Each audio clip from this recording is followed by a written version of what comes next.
Gunpei EX for the WonderSwan. Gunpei EX was named after the beloved creator of both the Game Boy and, of course, the WonderSwan, Gunpei Yokoi.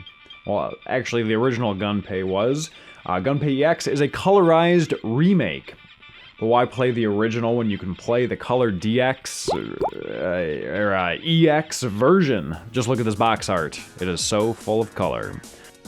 If you remember my first WonderSwan review/overview, I covered the history of the Japan-only system, some of the quirks of the console, and even did a game review.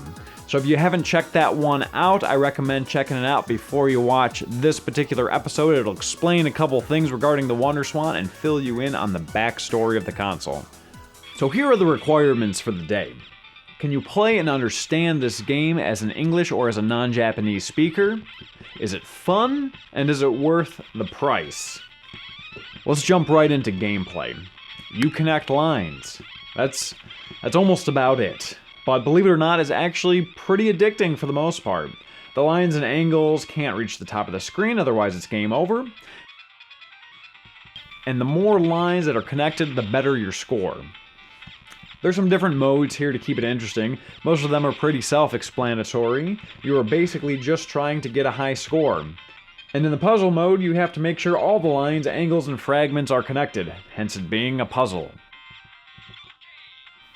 There are also options to connect WonderSwans and play multiplayer. I wish I could experience that. I don't know anyone else that owns a WonderSwan, unfortunately, much less owning the link cable. But I imagine this multiplayer mode would probably be akin to multiplayer in Tetris, Magical Drop, etc. There's also this weird phone connect mode. I think it's related to Wondergate. Apparently Wondergate allowed players to play multiplayer online matches, which is pretty cool. We're talking about the WonderSwan here. Jumping into graphics and presentation. The presentation is solid, simple, it really just does its job. And it does a great job, in fact, at using the vertical screen capabilities of the WonderSwan. The backgrounds are nice too. The music is very frantic though. I've read some reviews where people hate it. I personally enjoyed it. I think it adds to the timed feel of the game, kind of like there is a ticking clock in the background to get everything done. And the best part about this game, and the presentation, is the fact that they remade it in color. So can you play and understand it as an English speaker? Yes, absolutely, it's pretty much all in English. Is it fun? Well, yes, although it's not the best puzzler I've played. It was solid enough to keep my attention for some time. It's good, but it's not great. Is it worth the price?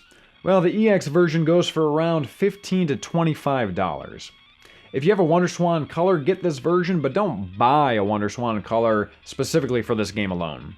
There's a PSP version, a DS version, and even a Japanese PlayStation version that are all cheaper than this. So tell me, have you ever played this game? What are your thoughts? What are some of your favorite WonderSwan games that you've experienced? Have you been thinking about getting a WonderSwan?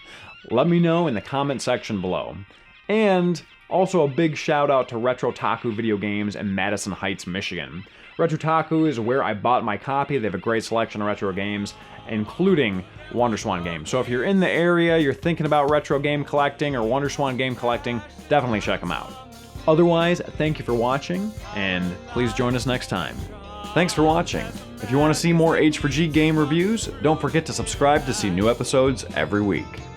And for those interested, we have just started a brand new Patreon page.